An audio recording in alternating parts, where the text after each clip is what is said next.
It's time to pick a side.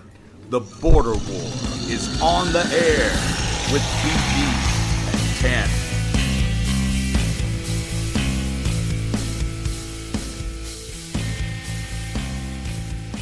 Welcome into the Border War for March the 14th. This is BG. I'm here with TanMan.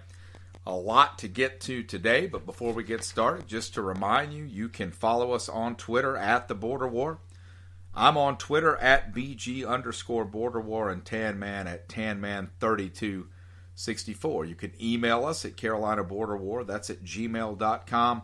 And like and share us like and download us on the Spreaker app. And we are also on YouTube and SoundCloud and Facebook and Twitter. You can retweet, share, click, listen, We are everywhere. We are everywhere. Our goal this week is for our actual show to be as popular as our Facebook Live broadcast. Maybe it's just our faces, man. Maybe we look so fantastic that people love the video feed, not so much what we actually say and sound like. And to me, I think, especially in your case, you sound much better than you look. I know during the show, I'm a lot happier when I look away from you. Most people are, but I'm cool with it. Yeah. At some point, you just accept it. Now I noticed that you life. flip the cap around backwards for the live broadcast and you turn it back around for the radio broadcast. Does it help you concentrate? Man, to have it facing forward, or is it just however you're feeling at the moment? Just how I'm feeling at the moment. Yeah, man. yeah. Right now, we're both feeling cold. That's how we're both feeling. We'll be all right. So we're going to get you caught up on the weekend sport, and then we will take off into the inevitable college basketball conversation. Don't worry, football fans. The nightmare will be over soon. College basketball should be year-round. But it is not. It is in the TanMan's world. ACC Tournament this weekend. North Carolina, just like I predicted, they knock off Syracuse, Miami, and the Blue Devils for a second time before they fall to Virginia in the ACC title game. The Tigers, they get a win over Boston College in the quarterfinals before they too fall to Virginia. They fell in the semifinals. Theo Pinson and Luke May were named first team All-ACC Tournament. Joel Berry and Clemson's Shelton Mitchell were second team. The Gamecocks got a win in the SEC Tournament. They beat Ole Miss in the opening round. But they lose another heartbreaker to Arkansas in the next round. Story of the year. And that turns out to be the final game. That is it. They did not receive an NIT invite. They finished up 17-16. Of those 16 losses, 8 of them were single-digit losses to SEC foes. So they're heading to the offseason now. What could have been for the Gamecocks had they been able to pull out a few of those wins? I think we talked today and agreed two more probably gets them in the NIT at least. A little bit better on the diamond for the Gamecocks. They win 4 in a row. They get a win over North Carolina A&T and a 3-game sweep of Princeton. They host Harvard today, and then Florida comes to town. The big boys come to town for 3 this weekend to open up SEC play. The Tar Heels, they drop 2 of 3 to Louisville. They too beat the Aggies last week in a midweek game. They get Gardner-Webb tonight, and Pitt comes to town to continue the ACC season. The Tigers sit at 16-1 as they sweep Georgia Tech to open up ACC play. They get a win over Charleston Southern as well. The Hornets drop 2 of 3 at the Hawks Thursday, at the Knicks Saturday, at the Sixers on Monday. They're 29-39, playing out the string for the last 3 weeks. And finally, other than Selection Sunday, this was the story on Sunday afternoon. Paul Casey wins the Valspar Invitational at 10 under, but that's not the story, folks. Tiger Woods with a putt on 18 after making a 40-some-odd foot birdie putt on 17 to pull within a shot. He has a putt at 18 to tie the lead. 2.5 feet away. 2.5 feet short. He comes in tied for second at 9 under. He is one of the favorites this week at Bay Hill. If I'm not mistaken, I heard a stat earlier this week. If he wins this week at Bay Hill, I think he's won something like 8 times and finished in the top 10 like another 9 times. If he wins this week, it will have been the exact number of days between his last win and this win and Phil Mickelson's win at the British Open and his next win, which was a couple weeks ago. There would be the same exact distance in time to the day. you're right about it being the big story. And just to reiterate a point here, it took me a little while on Monday to find out on the internet who actually won. Yeah, because I couldn't find an article about that. And Paul Casey's another guy who, everyone thought that he was going to kind of come and he was going to win his share, and he just kind of never lived up to that billing. But him getting a win is a big story. But unfortunately for him, it's overshadowed by Tiger Woods. Absolutely. So there it is. Woods is coming back. I think they said he's also one of the betting favorites. He and Dustin Johnson at the Masters. Tiger's like the betting favorite to win the Masters. There's no question the Masters. He hasn't won. He's 42. He hasn't won there since he was in his 20s. I'll predict that the ratings of it are going to double from last year. If he's in contention on Sunday, it's going to be a madhouse. I'll watch it. I couldn't have told you when the Masters was last year. Yeah. If I catch them on, I'll watch. But yeah, no, Tiger. That's must see TV. Well, let's move on to the important stuff. The stuff we all have waited all year to talk about. College basketball. Oh, I misunderstood what you meant. Okay. No. And this is not Alabama. It's not football year round, baby. ACC Tournament, SEC Tournament this past weekend, BG. Which one? Where do you want to start at? You want to start in St. Louis, or you want to start in Brooklyn? Speaking of Alabama, I mean, we'll start in the SEC. They probably shouldn't be about football all year round because the basketball team, pretty decent showing. Probably not. If you go over the SEC, you had Kentucky obviously winning it as a 4 seed. But the story of that tournament to me was the show that Colin Sexton put on. I mean, he was amazing. They get I think you missed it, but the quarterfinal game, or the second round game, I think it was the play-in game where I think they played Missouri. He hit a shot. Guy from Missouri came back and hit a shot, and then Sexton right there at the buzzer drives the length of the floor, lays it in. They follow that up the next day with getting a win over top-seeded Auburn in a rivalry game. So there's no question about it that weekend is probably what propelled them into the NCAA tournament. Wouldn't you agree? Yeah. How they need to follow it with a good showing, though. They need to. I don't know what a good showing for Alabama in the tournament is. Are they a 9 seed? Is that right? I think they're 9. Yeah. I would say. I don't know. I mean, obviously they need to make the round of 32. If you lose in the first round, because we've talked about this with Alabama. They're just one of those teams that feels like, well, frankly, like South Carolina felt like last year before the Final Four run. Like, okay, they're better. Now show me something. Right. And we talked about that with Georgia, and my man in Georgia's gone. Yeah, so he got fired. You wonder how close. I mean, Alabama, they're in the tournament, and yes, they had a good showing, but they need to build off that because. Now, if they had been able to beat Kentucky and win the conference tournament, then that's something you can build off of. But you know how this works. Walk down the street and ask somebody who lost the Super Bowl 3 seasons ago. Most people can't tell you. Right. So Alabama, I think they really need to build off this because every year we talk about Alabama at the beginning of the season, much improved. They'll be much improved, and normally they're not. No, and so this is an opportunity for them, but we'll see. Yeah, and you feel like those athletes on that basketball team, they would love to get a little of that attention. That's got to be a tough place to be anybody other than a football player. As far as teams that a team that may have disappointed you, I know I was looking forward. There was a lot of buzz surrounding Missouri. I thought you were going to go with Texas A&M. Well, them too, but there was a lot of buzz around Missouri coming in. The tournament's in Missouri. Michael Porter played all of 2 minutes in the regular season. It's almost like when everything's set up like that, it never works out. Yeah, he comes back. There's like I said, a lot of hype surrounding them, and they don't win a game. They just completely, one and done in their home state. To me, I expected a little bit more out of that team. I think. Look, it's easy to lose a basketball game. People do it all the time. It's just the one and done thing. It's exciting, but I do think you have to be careful making too many judgments about a single loss. And you know this. You're a college basketball guy. Man, college basketball games slip on by. You get going. Sometimes there's an ugly stretch of bad offense on both sides of the ball, you look up and the first half's got 6 minutes left in it. I mean, the time runs on by in a college basketball game. It doesn't feel like the NBA where you can get down by a huge number of points and make a big run. Sometimes it feels like, especially in the SEC, because the SEC basketball, it's almost like we're trying to play football. We just can't play it yet. We're running half court, grind out the clock. You get up by 12 points. We're not going to give you too many more possessions if we can help it.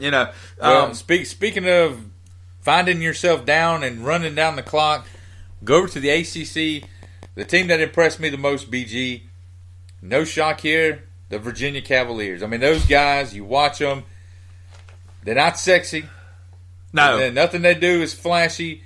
My gosh, it just seems like they just don't make a mistake, man. They don't make a mistake, and their defense, they really apply. They put a lot of pressure on the ball. They put a lot of pressure on the ball, and they make good offenses look average. They make average offenses look inept. They have not given up 70 points in a game all year long. I mean, not one time. Think about that.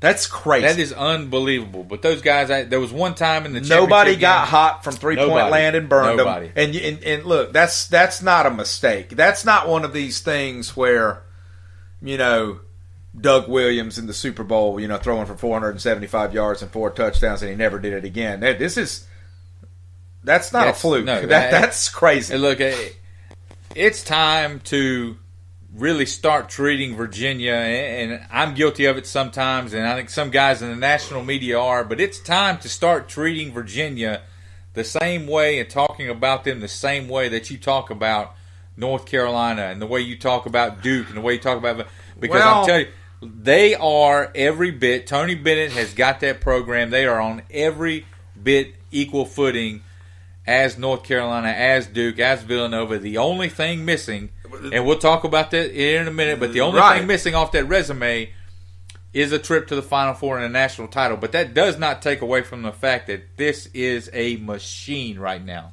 It doesn't take away from it unless they don't make it this year either. Then it takes away from it. They've lost 2 games, man. They've lost 2 games. Since in the last handful of years, Tony Bennett has gotten that program. They have won 3 outright ACC regular season titles. They won the ACC by 4 games this year. They've won 2 ACC tournaments, and they didn't beat somebody that got hot for 4. They beat Duke in 2014, and they beat North Carolina this year. That program is every bit the equal of all the rest of the powerhouses in the country. Unless those teams end up way further along in the tournament, and then you can say what you want, man, but you know this inside and out. It's your sport. The tournament is it. I mean, regular season's great. That's the problem. It is a problem, but it's true. The people, like me that follow college basketball from May to April, right? Virginia is that powerhouse. But you just turn on. But then there's the people that follow it from March to April, right? People that follow it, that jump into the deal now, that follow it and see Virginia as a 1 seed or a 2 seed, and then get bounced early in the tournament, which may happen again this year.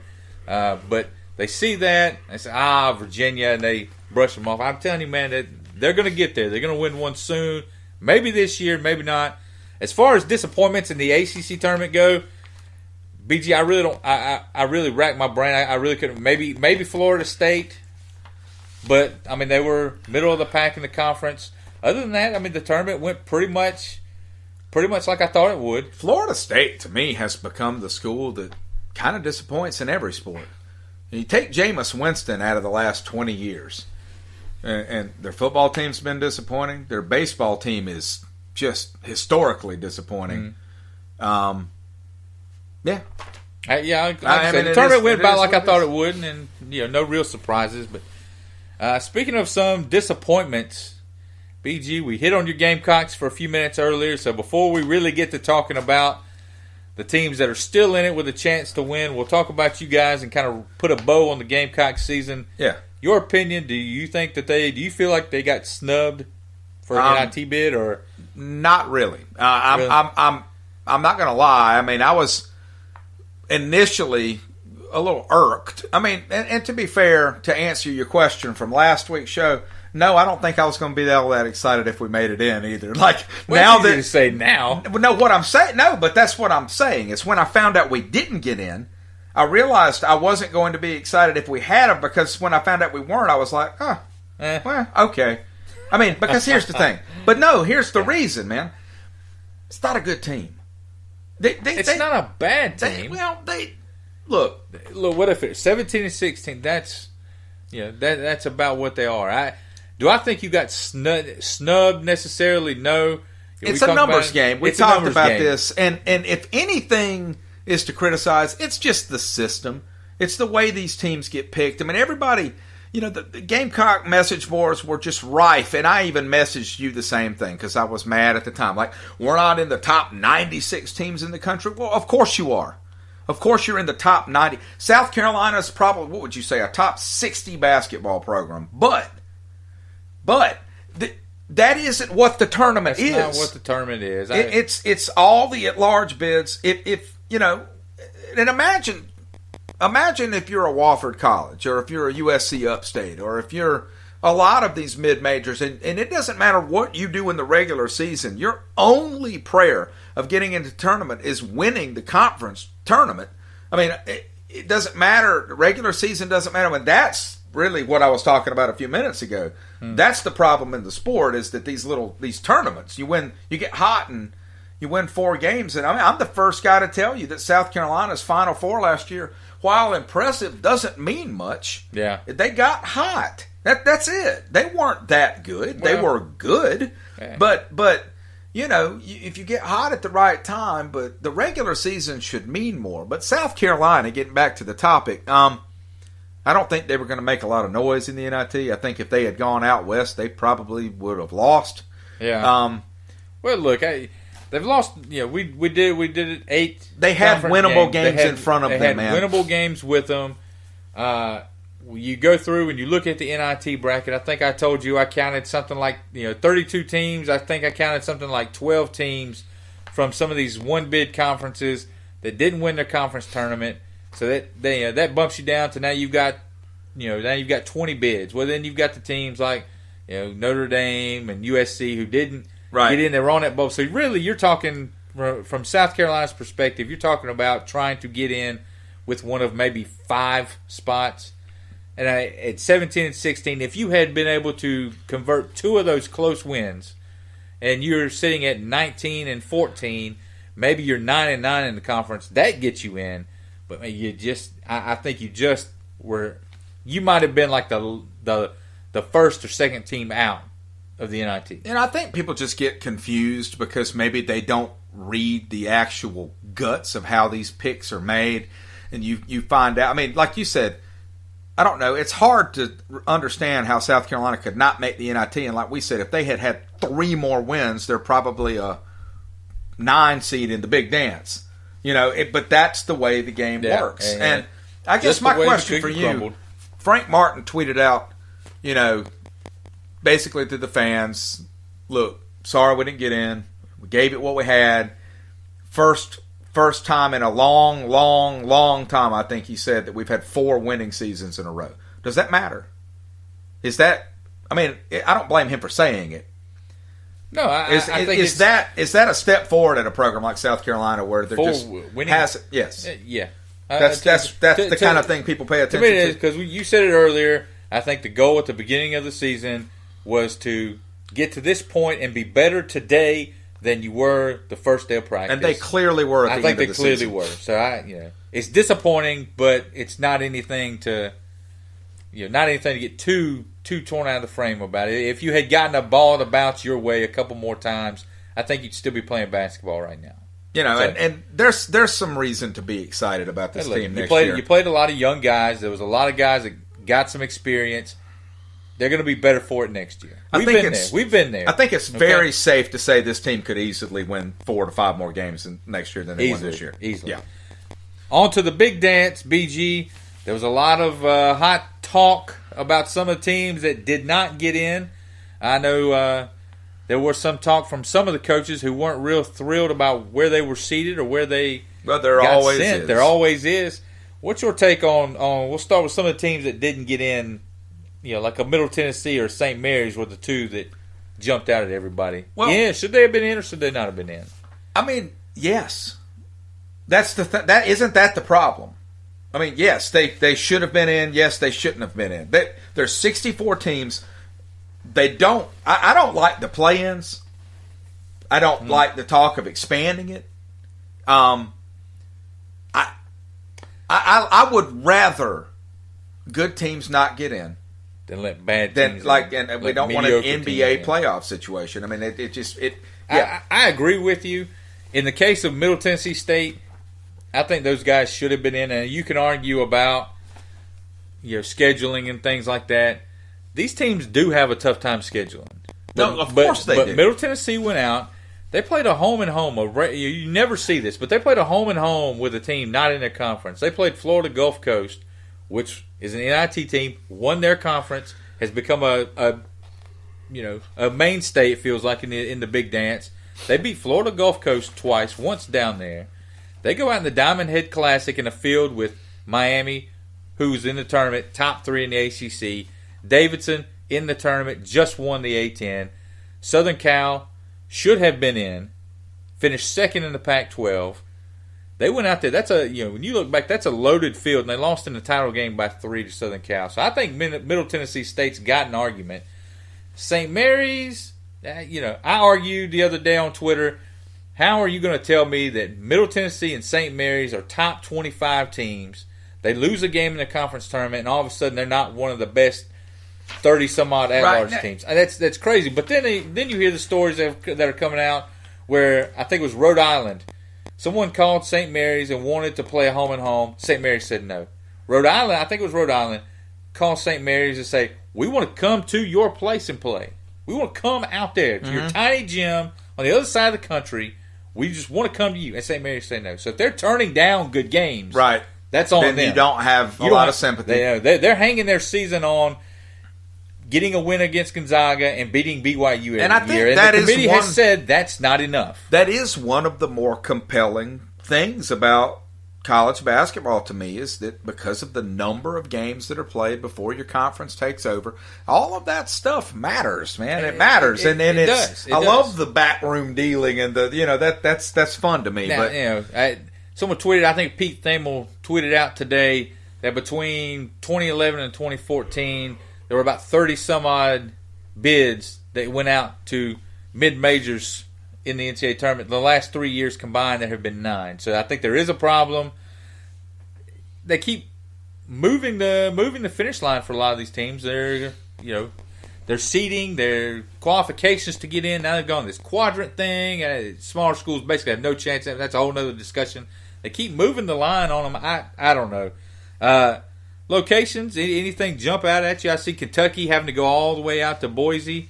You get Clemson playing a West Coast team out there in San Diego. Yeah, that's a long trip for Clemson. That stuff definitely. You see Duke going to Pittsburgh instead of Nashville. They're getting out of that ACC region as a 2 seed. I thought so. As we look at the brackets now, you get your 4 number 1 seeds. You get Virginia in the South. You get Villanova in the East. Kansas in the Midwest. The last number 1 out west is Xavier. The 2s, Cincinnati, Purdue, Duke, and North Carolina. BG, as we start looking ahead here, what jumps out at you? We'll start in the South region. What's the first thing that jumps out at you when you look at this? Okay, the bracket I'm holding doesn't tell me which regions are which. So which one are we? Okay, so I think the first thing I'm looking at there as I'm filling out my bracket is the Miami Loyola Chicago game. Mm-hmm. I've got that as an upset. I think Loyola takes out Miami. I don't know. Sometimes I have basketball reasons. Sometimes I sit and I look at the names of the schools and I wait for hours, TanMan, to get an emotional feel. And when I was filling out my bracket Monday morning, I think. So what's your emotional feel on Loyola I just Chicago? Can feel that school's name. There's something about Miami basketball that I'm not sold on. Yeah, I think the Hurricanes dropped that one in the first round. What's Loyola's mascot? Do you know? Come on, you got it. You got it. Come on. I'm going to go with a leprechaun. That's incorrect. They're the Ramblers. Well, that was going to be my next guess Ramblers. if you had just given me. I agree with you. I think Loyola Chicago is just going to. They're just going to beat Miami. That team is. And I tell you, man, I felt like pulling that trigger on Cincinnati too. I didn't do it. Loyola Chicago is a top 10 defensive team. If you watch those guys play, they will flat get after you. I've got Tennessee advancing over Wright State, but that Tennessee Loyola matchup in the second round, I've got Tennessee winning. But you better watch out because the Volunteers are a sexy pick. They're a trendy pick. They're gonna be in a dogfight in that round defensively with Loyola. In the next round, they're going to get another dogfight. So I'm taking Cincinnati all the way out to the Elite Eight on that one. I'm taking Tennessee over Cincinnati in the top Eight. Half. You know, Calipari said it a few years ago when they were an 8 seed. When you miss seed teams, you're not doing us a disservice. You're doing everyone else a disservice. Right. Virginia is the number 1 overall seed. They've got 2 teams misseeded right here in their top half. Arizona should be a 3. Yep. Kentucky should be a 4. Instead, they're a 4 and a 5. Kentucky and Arizona should meet in a second round game. I know Davidson is getting talked about, but I've got Arizona knocking off Kentucky. I've got Arizona beating Virginia, especially now that DeAndre Hunter is out with a broken wrist. And I've got the Cats coming out of that region. What about you? I've got Kentucky beating Arizona. And I've got them losing to Virginia and Virginia making it to the Elite Eight. All right. We'll move over to the East. We talked about Colin Sexton. They've got a so just to good matchup. Just to recap real quick, you're up top. I've got Virginia and Kentucky coming out in the Elite Eight. You've got who? I've got Arizona and Cincinnati. Okay. All right. Colin Sexton, they draw Virginia Tech in the first round. I'm going to go Alabama in that one. I think Colin Sexton could get on one of those Kemba Walker type runs where he just puts everybody on his back and wins a game or two. Villanova had better beware of that. I do think Villanova is going to come out of that one, though. Come on down, Wichita State and West Virginia, another one. But I'm going to give you the upset. If you saw them last night, St. Bonaventure, they knocked off UCLA. They just had a massive win. I think it was against Rhode Island right before the conference tournament started. That team's starting to hit a stride, man. Give me St. Bonaventure to beat Florida. Because Florida's kind of streaky, man. If they're not hitting threes, they're not very good. Yeah. Give me them to that defense. Give me them to lock Florida down, and I'm going to take them over Texas Tech too. Give me St. Bonaventure into the Sweet 16. So I've got Villanova, West Virginia, St. Bonaventure, and Purdue. There's always one region it seems like that you get the 1-2 matchup. At least one. Give me Villanova and Purdue out in the Elite Eight. I've got Villanova and Purdue ending up in the Elite Eight as well. I'm kind of staying a little more chalk than you. There's always one region that seems I'm riding West Virginia a little further than you are. I like Huggy. I have a hard time picking against him. Yeah, and Michigan State are the 2 teams I always end up riding too far. And same thing. I've got West Virginia. Who do you have in the Sweet 16 on the bottom half of that? St. Bonaventure and Purdue. Okay, so I've got Florida beating Texas State, obviously, and then also, one I didn't take, and I wanted to, and I've gone to this well a couple of times, and it's paid off in past tournaments. Watch out for Texas Tech and Stephen F. Austin. I'm going to go with Texas Tech. I don't feel great about it. Stephen F. Austin turns you over more than any team in the country, and if you turn the ball over, turnovers, just like in football, leave the points coming the other way. Ask me that one. Who are you taking? Stephen No. Ask me the mascot. I want you to ask me the mascot. Who's the mascot? Lumberjack. Hey, how'd I do? Look at that. I got it. All right. That's because you told me earlier today. The Lumberjacks, they force you about 20 or 21 turnovers a game. If Texas Tech is turning the ball over, watch out. Big listener of the show, Chad Butterbow, Dorman High School graduate. Stephen F. Austin. He went with the Lumberjacks. He's a big Stephen F. Austin fan. I mean, he's a lumberjack, and that's okay. Well, I'm not discriminating against Lumberjacks. We'll go down to the Midwest. The 3rd overall number 1 seed. They got hot at the end of the year. Death, taxes, and Kansas basketball winning the Big 12. This time they follow it up with a tournament title that earns them a top seed. This is the bracket Clemson's in. This one is Other than the South, this one is probably It's the next loaded, loaded man. bracket. It's loaded. You get Kansas, you get Duke as a 2, you get Michigan State as a 3. The SEC regular season champ Auburn is a 4. Seton Hall is in there. Clemson is in there. BG, start us off out. You didn't even mention Auburn. I mean, like I did mention Auburn. You did. I was about to say Auburn. you go through all that and don't even mention the 1 seed out of the SEC tournament. You get Rhode Island, Oklahoma. BG, start us off out here in the Midwest. All right, you know I wanted to take Seton Hall. You know I wanted to take them over Kansas. I just couldn't pull the trigger on it, man. Couldn't pull the trigger. Yeah, so I've got both of them making it to that game. I took Clemson over New Mexico State. Clemson Kev just texted both of us and said that President Obama has betrayed his Tigers and has gone with New Mexico State. I'm going to disagree with the former president. I'm going to take Clemson in that one, but I have them losing to Auburn in the round of 32. Mm-hmm. So I've got Kansas and Auburn making it into the Sweet 16 up top. Down at the bottom, I said at the beginning of the season I thought Michigan State would be a Final Four team. I'm sticking with that pick all the way through. And I have them beating Duke out of the bottom, and I know where you're going with that. All right, BG. Yeah. I'm getting ready to blow this bad boy up. Okay. All right. I don't agree with President Obama on a lot of things. I agree with him on this one. New Mexico State is going to beat the Tigers, and I'll do you one better. They're going to beat the Tigers again in the next round. Give me New Mexico State. The double Tiger upset. The double Tiger upset. I'm taking New Mexico State out to the Sweet 16. I've seen that team. They're another one. I just think they can do it. I think they can do it. So you really feel like there's a lot of undervalued teams in this whole tournament. Well, I mentioned to you about Middle Tennessee State playing in that Diamond Head Classic. You know the other team that was in that? Who is that? New Mexico State. Okay. That field was loaded, man. That field was absolutely loaded. They beat Miami earlier in the year out there. There you go. So them boys can play. In the bottom half, there's always a team that comes out of this first 4, it seems like, wins a game or two in the big tournament. I think that's going to be Syracuse. Everybody jumps on their back of how they shouldn't have been in. They're in the first 4. What happened the last time they shouldn't have been in? Last time they shouldn't have been in. They made the Final Four. I think they're going to beat Arizona State tonight, and I think they're going to turn around and they're going to beat TCU in the first round game. They're going to match up with Michigan State. I'm going to take the Spartans.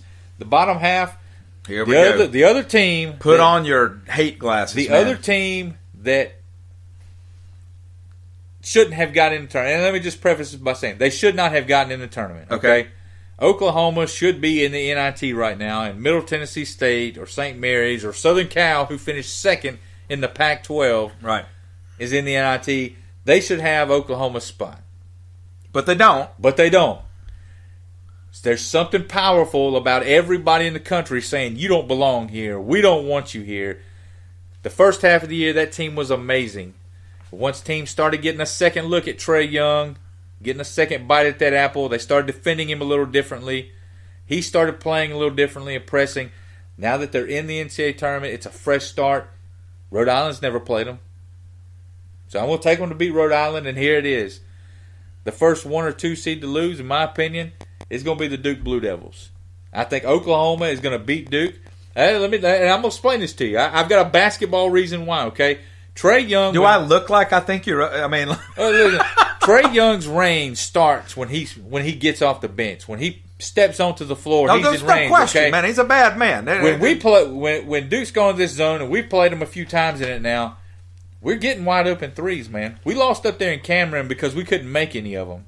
But if you give Trae Young wide open threes, number one, he's going to hit them. But number two, they're going to sit in that zone against that, and guess what? You're going to have to bring that zone out to about 35 feet because Trae Young will just go. I mean, he'll just keep going back on you. You have a point. I think Trae Young can get high, and I think he can outside shoot shooting zone. Could give that floating zone nightmares, man. Threes beat twos, and if you make enough of them, that means Duke's going to have to make twice as many twos. Now well, they can. I mean, let's be honest. Even if your zone's working, you're telling them to shoot threes. You're begging for them. And like I said, we shot 30 of them in Cameron, and the problem was we couldn't hit any of them. Right. We shot another 27 or something like that Saturday in the ACC semifinals. We hit a few of them. If you give Trae Young just standing there wide open shots, oh my goodness, it's going to be a long day. Yeah. It's going to be a long day. So give me Oklahoma shaking things up. The tournament don't start till the big boy goes down. The first one going to be Oklahoma knocking off Duke. I've got Kansas and Michigan State coming out to the Elite Eight in that one, just like you. All right, so let's just recap the Elite Eight. So starting from upper left down, I've got Virginia, Tennessee. Oh, we haven't done the other bracket. We haven't done the West. All right, we'll do the West. We'll start out West. Top seed Xavier, Carolina, North Carolina. And I don't want to confuse you. I know we have an argument about that, but Carolina is the second seed. It's the whole premise of the show, man. We have an argument about that. Michigan is the 3 seed. National runner-up last year. Gonzaga is the 4.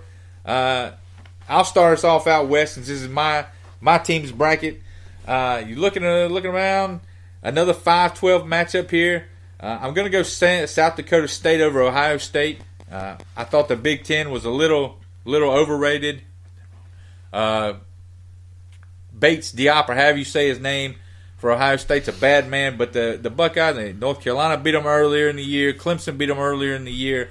I just don't think that Big Ten is quite what everybody wants to make it out to be. I've got them playing Gonzaga.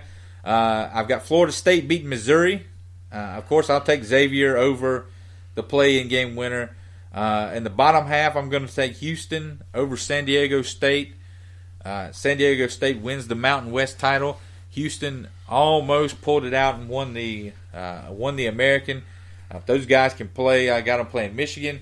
A&M and North Carolina in the second round scares me a little because those guys down low that A&M has, they've got some beast. A&M and Providence is going to be a good one. Ed Cooley's always got his guys playing hard. I think A&M's more talented. So what wins, talent or effort? I'm going to go with talent in this one. Give me A&M and North Carolina, especially in an early round game. Yeah. Later on, give me maybe talent. Effort gets you there, but all right. So your 4 Sweet 16 teams coming out of that bracket are who? I'm going to take Xavier to beat Florida State. I'm going to take Gonzaga to beat South Dakota State. Give me Houston knocking off Michigan, man. Give me Houston knocking off Michigan. I think the Wolverines, it's been, by the time they play a game, it will have been almost 2 weeks. That's a long time. That's something new.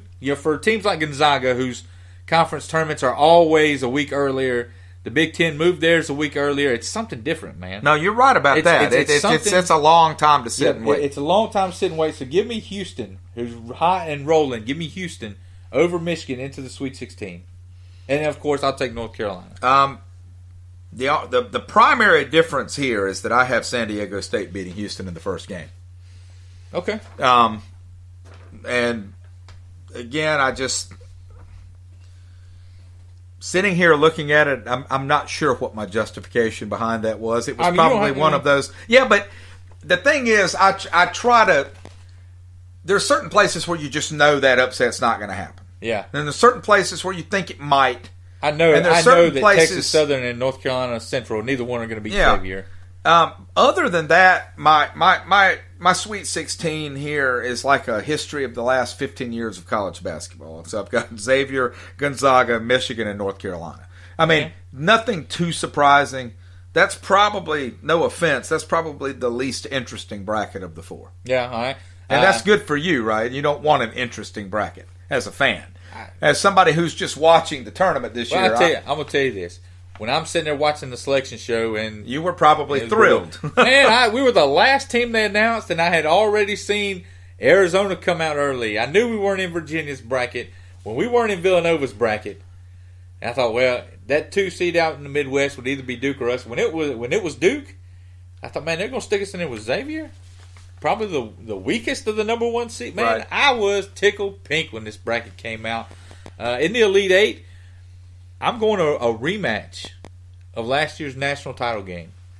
Gonzaga, they lost Nigel Williams-Goss. They lost some pieces. Lost Shimmick Karnowski. But they brought back Jonathan Williams. They brought back Josh Perkins. Yeah. Rui Hachimura. Teams just don't seem to know how to defend him. And now they're turning Killian Tilly loose, he came off the bench for him last year. Now he's getting a much bigger role. That's a team that is Final Four good, man. They are Final Four good. So give me Gonzaga and North Carolina matching back up in the Elite Eight. And I've got Xavier in North Carolina. But same reason you just said earlier when you were talking about, who was it you were talking about? Oklahoma. Yeah.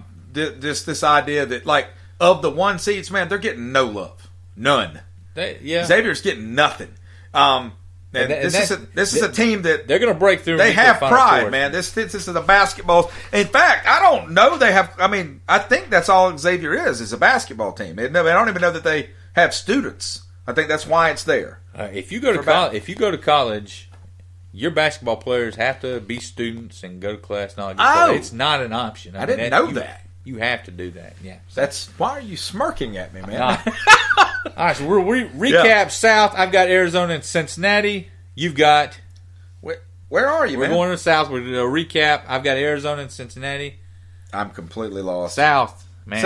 Okay. Well, it's just that different. I've got Virginia and Tennessee. In the East, I'll go Villanova and Purdue, 1 versus 2. Same for me. In the Midwest, 1-3, Kansas and Michigan State. Same for me. And in the West, of course, I got Gonzaga and North Carolina. And I've got Xavier and North Carolina. Have you got a 1 seed that you think, or 1 or 2 that you think should be on real upset alert?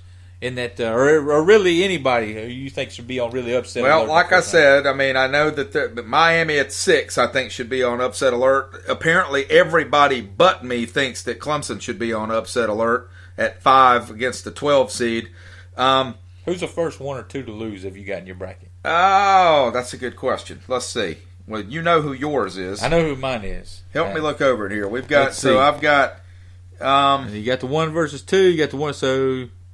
I guess it would be Cincinnati. You got a couple 2 seeds losing in the Sweet 16. I don't have a lot of big upsets until the round of 16. That's. I'm going to blow the thing up, man. Give me Boomer Sooner out to the Sweet 16. Wow. Trae Young, 35 against Duke. And I mean, there's no question. I think the one thing about that you know, and you know this, you're rolling with a hot hand, and if he gets hot, but if he doesn't get hot, they have no chance. I mean, no. Yeah, that's the thing. If he's not making shots and Marvin Bagley is getting 25 and 15, it's Katie bar the door. It's going to be over quick. Yeah. I'm banking it on Trae Young. All right, guys, that's hour 1. Hour 2, NFL free agent signings. Players can sign now. They are in there. We'll take a look at some of those. Who's improved the most? Anybody making a move to try and take over a division? We'll also hit the NCAA Women's Tournament bracket.